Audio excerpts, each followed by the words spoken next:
Boa noite a nossos telespectadores, estamos aqui no podcast e pelo que vocês podem ver, estamos num novo cenário, com uma estética diferente, bem mais confortável, bem mais sofisticado. E isso temos como primeiro objetivo você, trazer informações variadas, pluralizadas. E hoje vamos tratar de um assunto polemizado, um assunto bastante discutido e circulado em questões acadêmicas, universidades, instituições religiosas. E para esse momento a gente tem aqui o nosso professor Anilson, temos o nosso professor Josivan, o professor Eduardo Pimentel e também o senhor Propício.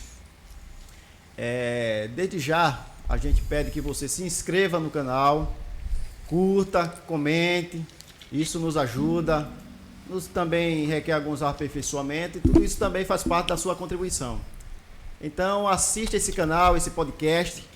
A gente trata nele de assuntos diversificados e na grade hoje vamos adicionar assunto pertinente às questões religiosas.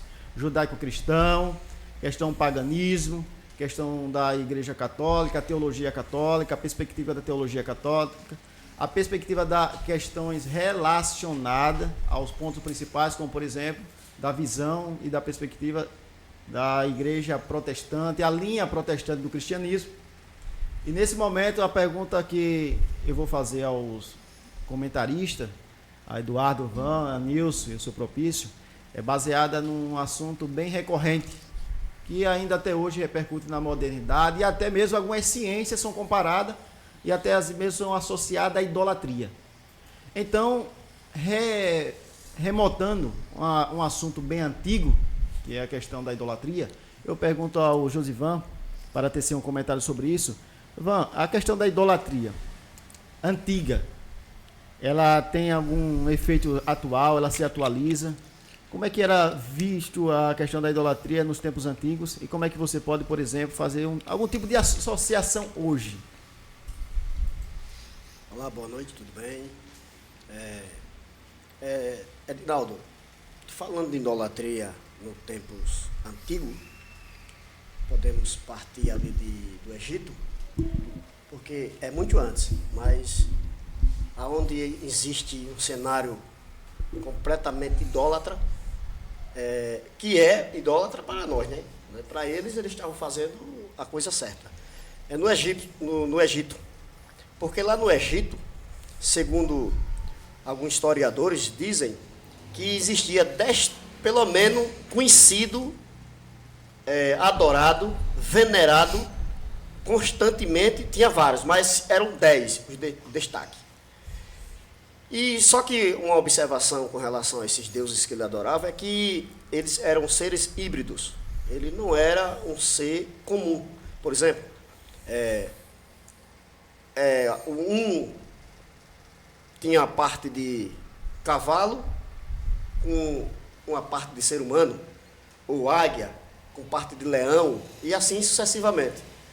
Então, trazendo por dia de hoje, como diz as Sagradas Escrituras, que nada é novo debaixo do céu, já foi no tempo passado, existe também hoje o termo chamado idolatria, a quem nós, como os cristãos, atribuímos a algumas determinadas igrejas, e da mesma forma ela também queixa-se de nós, que por nós não respeitarmos essa forma de visão deles, né?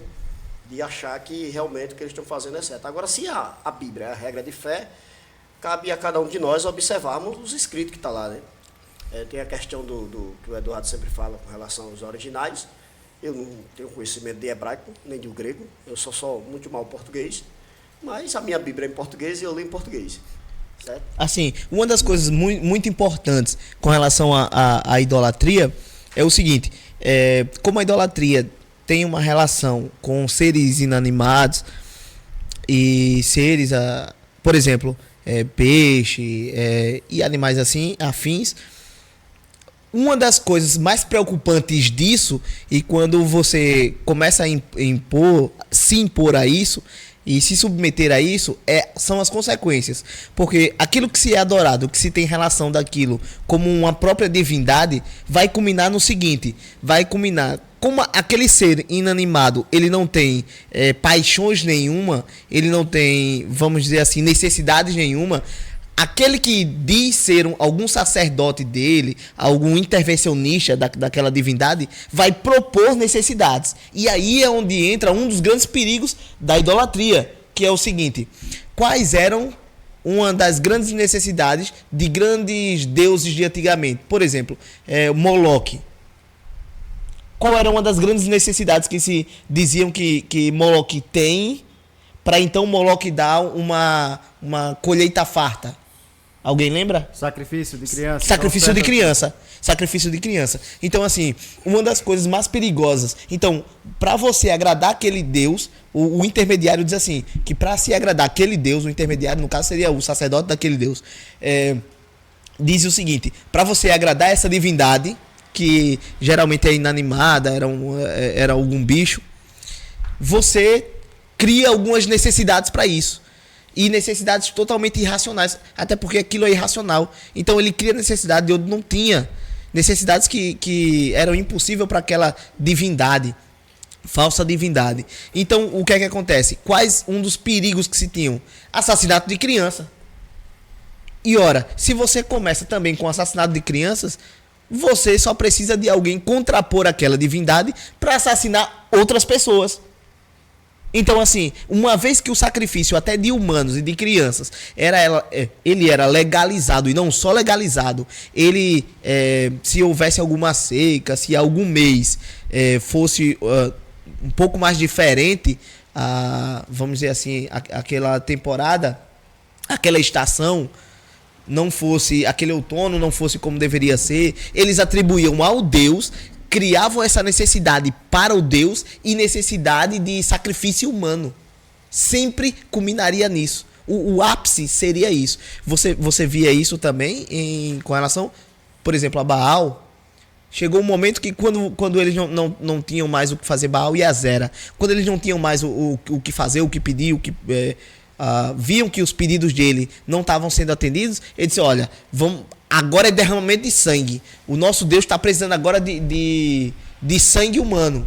Então, assim, para mim, pessoalmente, com todas essas experiências e toda essa historiografia sobre essa adoração a falsas divindades, a pior coisa que se vai haver necessariamente é o sacrifício humano. Sempre vai culminar. A idolatria sempre culminará em sacrifício humano. Vamos expandir. Mas aí a gente tem que ver que era mais ou menos acontecer isso, né? Porque é o seguinte, quando você fala E quem acabou foi o cristianismo. Quando você fala em seres inanimados, se refere a um ser inerte, que não se move, não se mexe. Só que os gregos inovaram isso, né?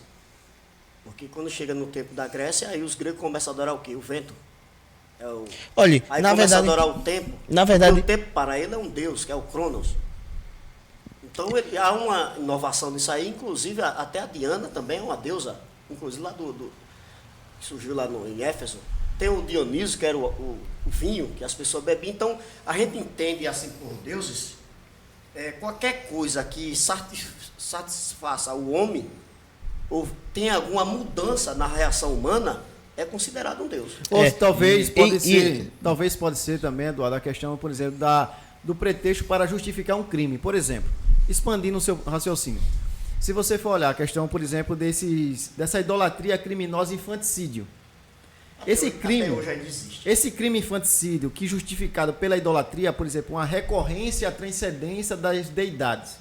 Por exemplo, no Egito, o faraó houve, na verdade, aquela perseguição e aquele infanticídio. E a pena era a morte de criança jogada no rio Nilo. Ou seja, o rio Nilo em si mesmo tem alguma necessidade? Não, nenhuma. Mas para justificar o interesse nacional do poder tirânico de faraó, ele justificava a partir de mediações sacerdotais para dar ao imaginário do cenário egípcio antigo uma justificativa cabível educativa, como se o crime fosse justificado.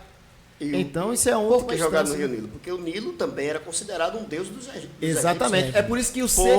mantê-lo, trazer o necessário, que era o peixe, a água. Então a idolatria, ela parece que é pertinente exatamente às questões de seres irracionais. Só que inanimados nesse caso. Só que a justificativa para os crimes, elas são totalmente feitas por pessoas racionais. Então ela deifica um objeto, um elemento, e faz dessa deificação uma persuasão imaginária nacional. Era isso que acontecia a princípio dentro do Egito, para justificar a morte dos hebreus, uma classe específica. Isso não era uma matança genérica, era uma matança específica. E acontece também, até hoje, em algumas etnias na Amazônia indígenas, se nascer gêmeos, aí uma criança tem que ser enterrada viva, porque eles não sabem qual será a criança boa ou má. Mas aí agora... Mas aí existe um porém nessa questão aí, né? Porque os antropólogos que faz visita constantemente, que faz parte das ONG, que visita os indígenas, é eles que ensinam isso aos índios. É eles que colocam isso na cabeça dos índios, que quando se nasce gêmeo, na verdade o objetivo é reduzir a população indígena. Então eles dizem que quando nasce um... Eu até me perguntava por que é que não existia índio com deficiência física. Eu digo, por que não tem índio aleijado, com braço? Eu sempre me perguntando isso. E as coisas vão acontecendo e no final eu pude descobrir que os antropólogos ensinavam aos índios a eliminar os defeituosos. Com defeito, a mãe levasse lá para a mata, ela tinha a criança lá na mata e ela observasse a criança todinha. Se tivesse algum defeito, abandonasse lá, nem amamentasse para deixar ele morrer lá. Sim. E se ela amamentasse, ela não poderia mais fazer isso. Inclusive, tem um índio que formou-se em advocacia, alguma coisa aí, e ele foi que revelou essas coisas. E quando nascia gêmeo, justamente, eles ensinam lá, eles que um do gêmeo é do mal, e o outro é do bem. Mas como é que a gente vamos saber quem é do mal e é do bem? Por esse motivo, sacrifica os dois. Isso é um pensamento diabólico para matar as crianças. E até hoje isso existe. Se a gente for falar isso aqui, termina caindo naquela, sempre que eu costumo dizer, na teoria da conspiração. É adorada até hoje um deus na semelhança de Moloque, agora na figura de uma coruja, de metal. Aqui agora, talvez, eu associo... Por que acontece tanto sequestro de criança, tanto desaparecimento de criança? E você percebe que a polícia não consegue desvendar, descobrir como é que essas... Não, nunca acha. Nunca. Ó, isso faz tempo. Nunca consegue descobrir para onde foram aquelas crianças.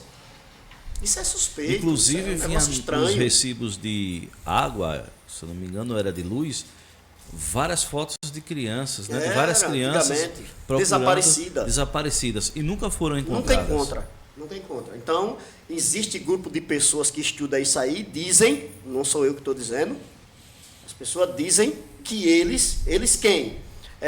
Ministro, secretário, primeiro-ministro, governadores, presidente de alguns determinados países se reúnem em um culto em adoração à coruja, que significa o símbolo da sabedoria, e ele chama todos os demais, que somos nós, mortais, de tolo, nas afirmações dele lá, tolo, e lá eles sacrificam. Não sou eu que estou falando, existem vídeos aí no YouTube que eles mostram isso aí, que eles sacrificam essas crianças que desaparecem lá para esse Deus coruja. Então, assim, sabedoria. Professor Ednaldo, professor Nilson, professor Van, uma coisa que aparentemente tem um viés, tem um ideário de ser apenas religioso, de estar só baseado em teologia, em igreja, em ideia religiosa, percebam como isso é nocivo para a sociedade. Com certeza. Ou seja, isso não é isso por isso. Não, como diriam os franceses, não é per si, não é por si só algo de religioso ou algo que fica entre a igreja. Na verdade, essas ideias é que motivam pessoas, que fazem pessoas tanto fazer o bem quanto fazer o mal. É a questão dos muçulmanos, a adoração dos árabes. Mas a adoração dos árabes você atribui ao monoteísmo ou atribui a um politeísmo, a uma idolatria antiga? Mas, na verdade, não sei nem dizer o que é aquilo ali, porque eu nunca vi tanta aberração. É porque também eles se espelham, segundo ele, no judeu, né? Que antigamente, segundo ele, o judeu fazia isso. Matava todos aqueles que não acreditassem no Deus deles. Assim, mas se a gente for dar uma olhada na história, os judeus sempre foram vítimas. Aí assírios, tudo povos que dominaram os judeus. assírios, egípcios, gregos, Mesopotâmios, persas, persas. a Roma, os Estados Os Unidos no bárbaros. tempo, Alemanha. a própria Palestina. É a Alemanha, que foi o que mais desgraçou todo mundo. Exatamente. Então, voltando à questão, por exemplo, da idolatria, vamos ver que a gente consegue, por exemplo, chegar a um consenso ou se aproximar dele. Nos dias da Babilônia, onde o reino do Estado judeu antigo foi invadido e saqueado e deportado alguns cativos judeus em Babilônia, os Yehudim, que foram deportados, naquela época, houve também um grande evento, né, depois que alguns judeus foram destacados, né, questão social, questão interna dentro da corte, como por exemplo o profeta Daniel, que é o Navi, um dos profetas judeus, e que teve aquele grande evento que foi relacionado à questão mais implicante, que foi um episódio que ficou tipo um marco do livro, que é um dos textos mais conhecidos, que é a questão de Nabucodonosor, quando ele levantou uma estátua. Mas aquela estátua, aquilo era um ato de idolatria, aquela estátua estava esculpida a imagem do rei Nabucodonosor. Como é que a gente poderia tecer algum comentário sobre isso?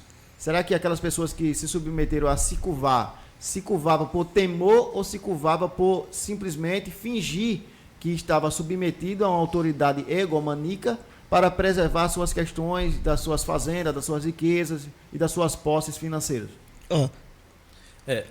Eu vejo assim que alguns babilônicos realmente se prostravam por seguir vamos dizer assim, não existia ainda, mas a religião deles, seguir aquele Deus. E outros se prostravam com medo mesmo da tirania do rei. Não, só para destacar, professor Nilson, naquele dia foi um evento que foi um decreto nacional, ou seja, Sim. povos, tribos, línguas e nações que residiam dentro do reino deveriam se prostrar perante a autoridade real que era o Nabucodonosor. Aí nesse caso, eles se prostraram por reconhecer que de fato aquilo era um deus, uma deidade, ou por interesses pessoais, privados, das suas propriedades. Não, justamente isso. A divisão, né? Que alguns se prostravam por realmente ver que era uma divindade. E outros se prostravam provavelmente com medo de perder seus bens, né? Seus bens, porque ali tinham judeus também. E também tiveram muitos judeus que começaram a seguir ao Deus, né, babilônico, né? Como Nabucodonosor era tido como o próprio Deus. Então, leva a crer essas duas linhas, né? Uma que eles seguiam mesmo o Deus Nabucodonosor, né, como Deus, e outros com medo. Não, eu vou ter que adorar também, senão eu vou perder isso. É aquela coisa, aqueles que se apegam a um bem, não, senão eu vou perder isso, vou perder aquilo, então vou me prostrar diante e reconhecer que esse aqui é o Deus, eu tenho que seguir essa linha. Então, nesse caso, você acha que o fato de ele estar se prostrando, estava se prostrando nesse caso sem nenhum tipo de lealdade e sinceridade nesse caso, né? Sim. Então, isso para Deus tinha alguma pertinência, tinha alguma relevância, já que você queria salvar os seus bens, digamos assim? Não, né? Nesse caso não, porque naquela época era olho por olho, dente por dente, né? E para Deus não, porque a partir do momento que ele se ajoelhou, desobedeceu ao Deus que ele servia, no caso dos judeus, né?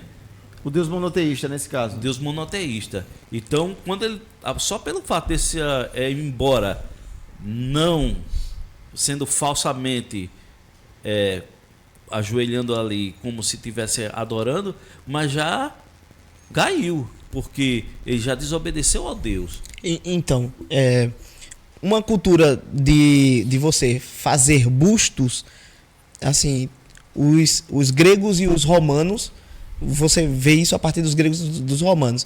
Quando você pega um pouquinho para trás de povos anteriores aos gregos, você vê que haviam pessoas que esculpiam, além de híbridos, animais. Vamos dizer assim, e clamavam a esses animais para que através dele acontecessem algumas maravilhas, ou que ele fosse uma espécie de intermédio entre o impossível e o favor da natureza. Exatamente, caso, né? exatamente. Porque ele tem que distinguir que quando aquela pessoa, por exemplo, definia e conjecturava, por exemplo, projetava um Deus, ele projetava um Deus com um efeito da natureza, né? Então aquela entidade, aquele objeto, aquele elemento, quando ele era invocado, evocado de certo modo, ele era evocado para que a natureza o favorecesse. Exatamente. E não era necessariamente uma divindade existente. Exatamente. E por isso... Ou isso seria também um tipo de necessidade de um conhecimento de um pagão que desconhecia do Deus revelado. Então, naturalmente, ele tinha vontade de ter um Deus revelado, sim, mas por não ter, tinha como se fosse uma inconsciência transcendental, ou seja, uma inconsciência da eternidade, e por não ter um contato com o Deus transcendental que foi aparecer com Moisés, as nações não tinham esse contato e desconhecia. Parecia que eles faziam isso por um impulso natural do ser humano, querer encontrar-se com Deus. E por não ter uma mediação, ou não ter uma revelação clara, com preceito, princípio, estatuto, e uma revelação mais séria espiritual, isso parece que os pagãos tentavam isso através da força da natureza. Sim. E de alguma forma, eu não sei como, mas eles percebiam que para se haver algum tipo de remissão e para se haver algum tipo de alcance transcendental, deveria haver morte. Não parece que, por exemplo, tem algumas questões que se relacionam, sim, ao monoteísmo, quando passa a existir, sim, em relação à oposição que é o politeísmo? E essa regra existe com o próprio Deus. Por quê? Para haver uma remissão da própria humanidade, houve necessariamente derramamento de sangue do seu próprio filho e morte. Ou seja, ainda que, vamos dizer assim, que de um jeito bárbaro, de alguma forma, a eternidade mexia dentro daquele camarada, ele tentava se relacionar com a eternidade, mesmo sem saber, e de alguma forma ele chegava até esse princípio de matança e de assassinato, vamos dizer assim, que é o princípio corrompido para remissão, mas que de alguma forma ele sabia que para alcançar aquilo, ele precisava de assassinato. No caso dele era assassinato, mas ele precisava de morte. Então, Vão, o que é que você pensa em relação a isso?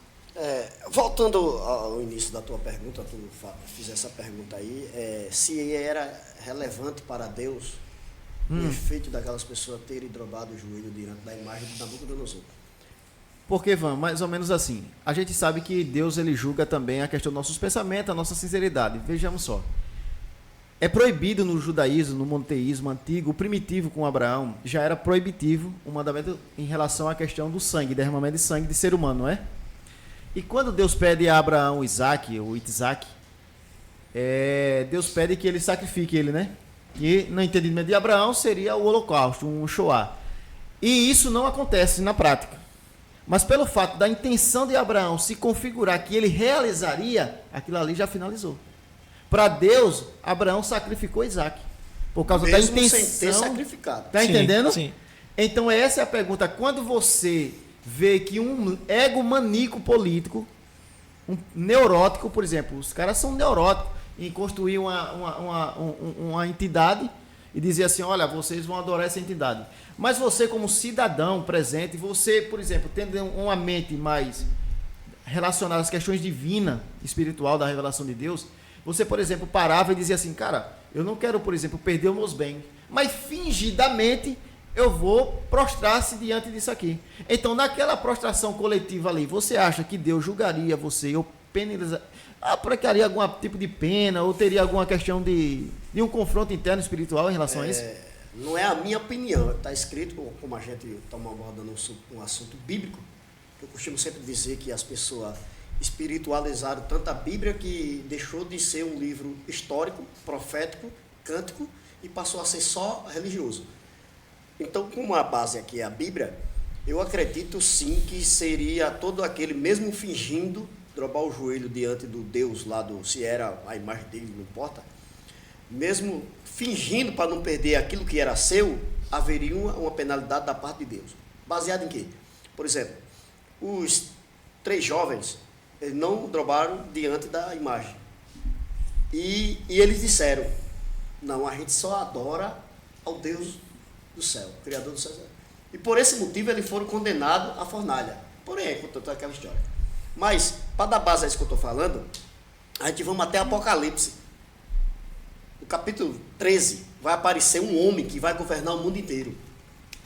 Que alguém chama, até a até pessoas que não são evangélicas, que não frequentam nenhum tipo de igreja, ele já afirma que essa pessoa vai aparecer. Alguns dizem que é o Emmanuel Macron, outros dizem que é o presidente da França, dizem que é não sei quem, sai dizendo e procurando pessoas e taxando com esse título. Só que lá está dizendo que esse homem que vai se levantar, ninguém sabe quando, ele vai impor uma lei, vai ser uma lei mundial, que todos os seres humanos são obrigados a aderir uma certa marca, seja ela na mão direita ou na testa. E quem não quiser aceitar aquele sinal, será o quê? Sacrificado. Morto. Só que continuando a leitura, diz assim, é isso mesmo, sacrificado. Grande, pequeno, rico, pobre, escravo, livre, todos têm que aderir. Quem não quiser, vai ser penalizado. Porém, vai ter muitas pessoas que não irá aceitar. E continuando a leitura, aí diz assim, Deus dizendo, aliás, Jesus falando para João, na ilha de Patmos, e todo aquele que receberam o número da besta, ou seu nome, será morto. Então, alguém poderia dizer assim, eu adoro só a Deus. Mas porém, para eu não perder a minha propriedade, meus bens, minha riqueza, porque vai ser privado disso aqui, eu vou aceitar só de, vamos dizer no ditado popular nosso, de mentirinha. Não, a Bíblia diz que todos vão ser penalizados se aceitarem o número da besta. Então, eu digo que, fazendo uma correlação com relação lá no Nabucodonosor, a imagem que ele erigiu, para as pessoas adorarem, e alguém que tentou fingir ali a adoração, que na verdade não via nada naquilo ali, mas mesmo assim, drobaram o joelho diante de todos os olhos ali, mostrou reverência e obediência à imagem do Nabucodonosor. Então, com certeza, teria uma penalidade de Deus. Baseado-se nesse capítulo 13 de Apocalipse. Então, vamos, baseado também em uma outra pergunta, continuando essa questão de idolatria, estatolatria, aquele bezerro, em relação ao bezerro de ouro feito nos dias de Moisés. Aquele bezerro de ouro, ele implicava o quê após os judeus terem saído do Egito? Para mim, a pergunta? Pode começar. Veja só, eu tenho uma visão que, apesar do que já está escrito lá, que disseram que realmente ele pegou os pendentes. Só para adicionar mais uma coisa, Ivan, essa pergunta, ela também adicionando mais um detalhe, aquilo ali substituía Moisés, aquele bezerro, porque está escrito lá, Sim. né? Um Deus que vá diante de nós, não esse Moisés, ou substituía a transcendência divina, ou era Deus substituído? Na verdade, o povo já estava vendo Moisés como um Deus, né? O povo de Israel já via Moisés como um Deus, porque é o seguinte, o ser humano ele tem uma carência. Essa carência foi Deus que já deixou dentro do ser humano. E para preencher isso aí, os homens procuram todos os meios para tentar preencher, mas não consegue preencher. Se o homem tomar uma decisão e dizer realmente eu vou deixar a minha vida na mão de Deus e ele vai fazer segundo a vontade dele, então dessa forma é que vai preencher isso aí. Então, eles, quando saíram do Egito, eles viviam, apesar de ser considerado o povo de Deus, os hebreus, que era descendente de Abraão, passou para Jacó e ficou ali. Então, eles ali no Egito, eles conviviam com aquele tipo de adoração. E não só tinha um Deus no Egito, tinha vários, até a rã era adorada. Todo animal ou inseto que pudesse causar algum dano ao homem, ele era considerado como Deus. Por exemplo, a terra, ela promove os nossos alimentos, ela produz os nossos alimentos. Então, existem povos que adoram a terra, como os índios. É a mãe. E ali era obrigado por Faraó. O governador lá era Faraó, que obrigava aquele povo tudo adorar aquele Deus que ele apresentasse. E o povo ia adorar. Aí vem uma pergunta. Muitas pessoas, ele quer viver vendo um Deus dele. Foi o que aconteceu ali no Egito. Moisés ia, falava com Deus, trazia as informações, mas ele queria um Deus que fosse adiante dele, que fosse junto com ele, como os outros povos tinham. E sempre nas suas guerras ele levava os seus deuses. Então, assim, com relação a isso, eu vejo um pouco diferente. Em momento nenhum, uma boa parte do povo ali, quando Moisés quebra, vamos botar assim, quando Moisés quebrou o bezerro de ouro, você não ouviu protesto nenhum. Primeiro ponto, você não vê protesto nenhum. Segundo, quem tinha de fato esses costumes, ou o costume máximo de erigir esse tipo de coisa como o bezerro, e eram os egípcios. Devemos lembrar que na saída desse povo, do povo de Israel, do Egito, muitos egípcios estavam ali no meio. E, segundo alguns historiadores, alguns grandes pensadores, alguns grandes teólogos, o Racho, por exemplo, e ele fala que, primeiro, esse pessoal do Egito que saiu com o povo de Israel, além de incitar, foram eles que pegaram e fizeram isso. Tanto é só que esse bezerro, ele não iria ficar no lugar do próprio Deus. Segundo até como a Bíblia fala, ele seria um substituto de Moisés.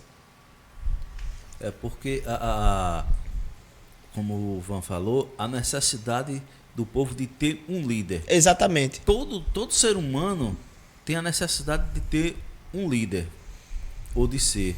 Então, quando se tem um agrupamento ali, por exemplo, para eles, Moisés passou muito tempo ali no monte e não vai vir mais. Então começou a incitar.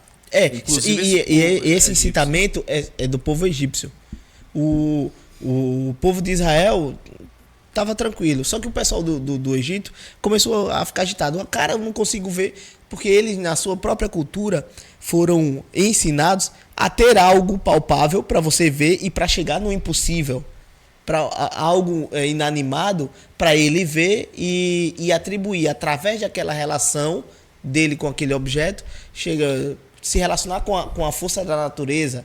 Então, assim, esse intermédio desse ser, ou esse ser que é intermediário com a força da natureza, que seria o intermediário entre a força da natureza ou o impossível, o povo do Egito, ele já aprendia, já crescia com essa necessidade.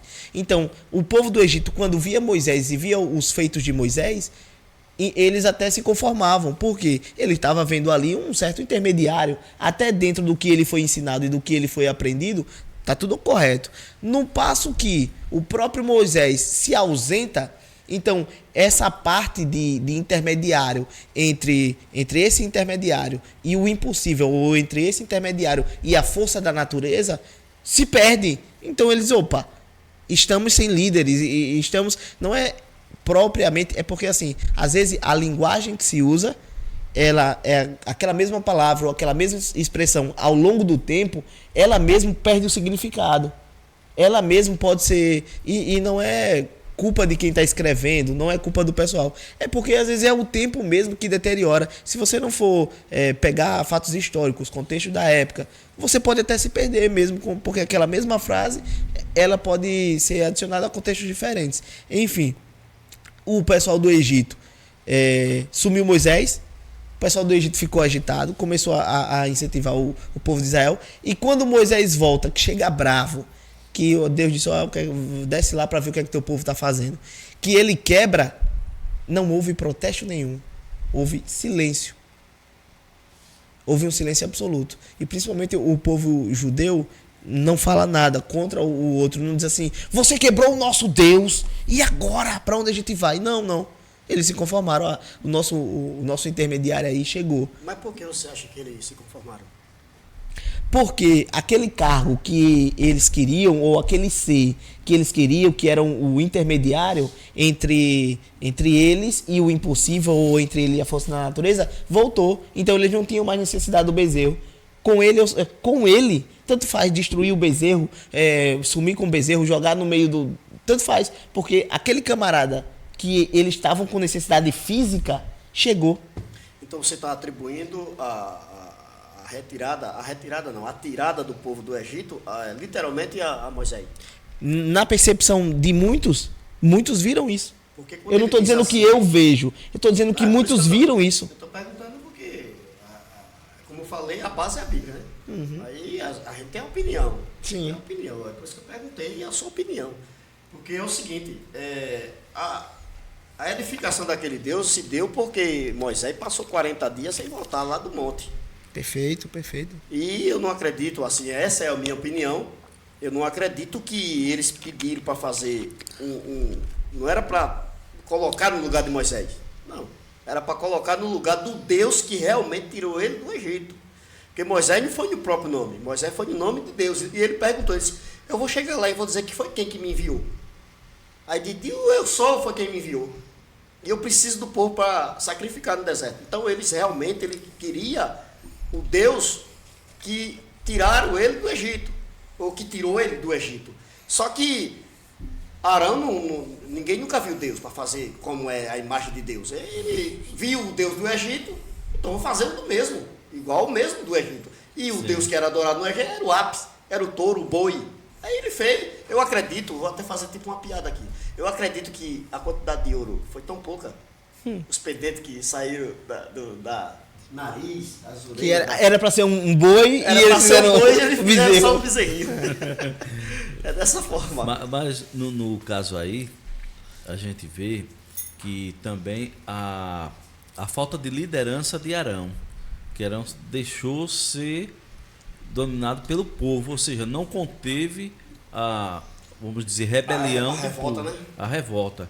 Porque quando Moisés subiu ao monte, deixou Arão como uma liderança. E ele também, como se tivesse se revoltado pelo desaparecimento, né, suposto desaparecimento de Moisés, e o povo Mas eu tomou acho, conta. professor Nilson, que precisaria, de certo modo, de uma liderança com poderes, né? Sim. E nesse caso, Arão não tinha poderes. Quem tinha poderes era Moisés. E o Deus era feito para ser um Deus que nele configurasse esse poder. Porque isso era a perspectiva de quem estava criando um Deus. Criar um Deus com poder, ou senão um estilo de feitiço. Por exemplo, os caras que manipularam a criação do objeto se transformasse em um Deus, aqueles caras, na verdade, tinham acessibilidade às questões de feitiçaria. Para forjar um Deus. E ele seria o mediador da situação, porque ele tinha que persuadir a nação a aderir a esse Deus. E aí, na verdade, nessa incapacidade que eles tiveram, porque se eles tivessem a capacidade de manipular as informações e conseguir fazer efeitos sobre-humanos, porque a Bíblia é muito clara em dizer que o poder da transcendência, de realizações milagrosas, extra-humanas, não compete somente a Deus.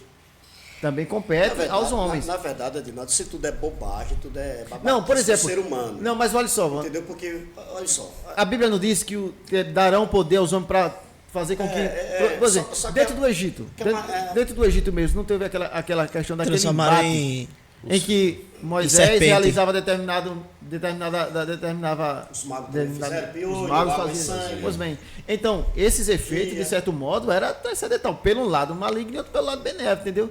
Então existia esse maniqueísmo, essa frente conflitante.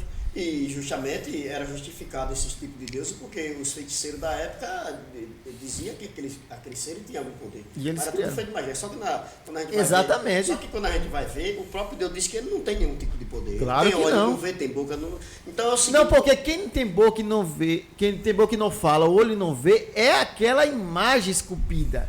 Não é o feiticeiro que projeta ela, porque o feiticeiro tem. E outra coisa, Sim, por exemplo, Deus está dizendo, olha, vocês perdem tempo em clamar por esse objeto inanimado. Mas o feiticeiro que manipula, ele consegue sim dar a vocês uma crendice de que leva vocês a crer nesse objeto. É. Então a questão que media é o feiticeiro. por exemplo, ainda no que você está falando, se você for dar uma olhada nisso aí e com relação ao bezerro de ouro, você vai ver o seguinte: quem estava incitando para essa rebelião e para fazer o bezerro de ouro não ia dar ordens. E Arão ainda representava, vamos dizer assim, uma dinastia e uma força que estava desaparecida. Ou seja, fazendo o bezerro, outros sacerdotes é que iriam chegar ao poder, vamos dizer assim, e ter o poder de influência. Ou seja, o bezerro pelo bezerro poderia representar, na verdade, ideais de algumas outras pessoas por trás. Que na verdade Arão fez, afastou-se e deixou sob a manipulação. Por exemplo, a ciência. Por exemplo, esses sacerdotes, esses feiticeiros, ele manipulava a crendice e a mentalidade do imaginário social, né? Por exemplo, você acha que a ciência moderna não faz isso, não? Sim. Você acha que os médicos, a medicina, os caras não conseguiram fazer, principalmente na pandemia? Sim. Através de quê? No capítulo- Ele enfeitiçaram com argumentos, com Não, e explicações no capítulo- científicas. No capítulo 13 de Apocalipse, vai fazer uma imagem da besta e ela vai passar a falar.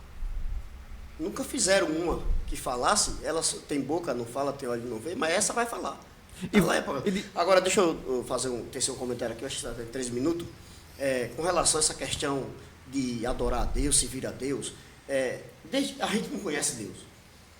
De fato. O cara pode ser evangélico 1000 anos, ele Eu não também não conhece conheço nem Jesus. Ele não conhece, ele não tem como conhecer. Conhece Jesus? Não Já sabe. viu? O discípulo andava com Jesus, chegou um momento na vida deles que o Já mar se viu Jesus? levantou, e eles disseram, e quando Jesus estava dormindo, que acordou, disse, olha, mar, tia quieta, vento, mar, tudo. Aí eles, poxa, quem é esse homem? Vivia andando com ele e não conhecia. Então ninguém conhece Deus. Agora, a gente percebe uma coisa, o que foi escrito, que segundo os escritores foi Deus que mandou, você vê que o que Deus exige do ser humano é diferentemente de todos os demais deuses que existem. Por exemplo, como é uma festa que Deus exigiu para o seu povo na época. É diferente das festas que é exigida, que aliás, que ele não existe, que é atribuída a esses outros deuses. Por exemplo, quando esse bezerro, que tem um passagem que foi 2, né? Esse bezerro foi levantado, qual era a manifestação que o povo estava fazendo em adoração àquele bezerro? Bebedice, prostituição, Orgias. tudo quanto era de erro, eles praticavam. Então, o ser humano ele tem essa necessidade de fazer aquilo, de degradar o seu próprio corpo, de destruir a sua própria vida. Então, o que esses deuses que nada faz, nada vê, que eles atribuem dizendo que está exigindo, ele nada faz, não vê, não tem como reclamar. Então, na verdade, é uma necessidade do ser humano. O ser humano tem desejo de fazer aquilo ali. Só que, quando se refere ao Criador, aí você já tem uma restrição e até melhor para o ser humano, para a saúde do ser humano. Você não vê dessa forma? Procede, né? Uma informação que tem uma procedência e é bem relevante. Então é diferente. Encerrando mais um podcast, e nós queremos que você continue assistindo esse podcast, que você se inscreva, compartilhe, teça comentários. E, professor Nilson, as considerações finais? Também, além de compartilhar, de se inscrever, você pode ir lá nos comentários, fazer seu comentário, o que você achou, se gostou, o que sugerir até temas, né, para a gente debater aqui. Se falou alguma coisa que não está... Se falou alguma coisa que não está dentro e tal, você pode, vá lá, comente, para que a gente... Nossa intenção é melhorar, e estamos melhorando. A princípio, estamos aqui já em outro estúdio mais confortável, maior. Então, seu comentário vale a pena para nós crescermos. Seu Propício. Eu só tenho só a dizer que aqui é uma pré-estreia desse canal de TV, podcast, né? Isso aqui já é uma reestreia. O que é estreia? Fui lá no outro local, não é verdade? Aqui nós estamos reestreando uma coisa com melhor qualidade, melhor visualidade, e isso aqui é o que conquista para o nosso povo, para a nossa comunidade, para a nossa cidade, para o nosso município, e aí valorizar tudo isso para a nossa cidade, porque isso faz muito bem. E o povo que estão assistindo, meus amigos, minhas amigas, valorize isso, porque isso aqui tem valor. Muito obrigado. Professor Eduardo. Bom, quero dizer que tudo aqui foi feito para você e que obrigado por estar nos assistindo. Quero, como os nossos colegas aqui, chamar você. Eu sei que você aí está se inscrevendo, que você está comentando. Obrigado, está nos ajudando. E tudo aqui é feito carinhosamente por você e para você. Josvan. E como o assunto de hoje aqui foi de cunho religioso, mesmo assim eu quero pedir a vocês que teçam um comentário aí embaixo desse vídeo, pedindo para a gente falar coisa relacionada ao nosso município. E aí a gente vamos atrás, vamos botar a pauta para a gente falar acerca daquilo que vocês realmente querem saber. Muito obrigado. Esse podcast ele trata de assuntos, como eu mencionei de início, de várias temáticas, e hoje foi uma temática de procedência religiosa. E desde já agradecemos a sua participação, E que você não se esqueça de se inscrever no canal.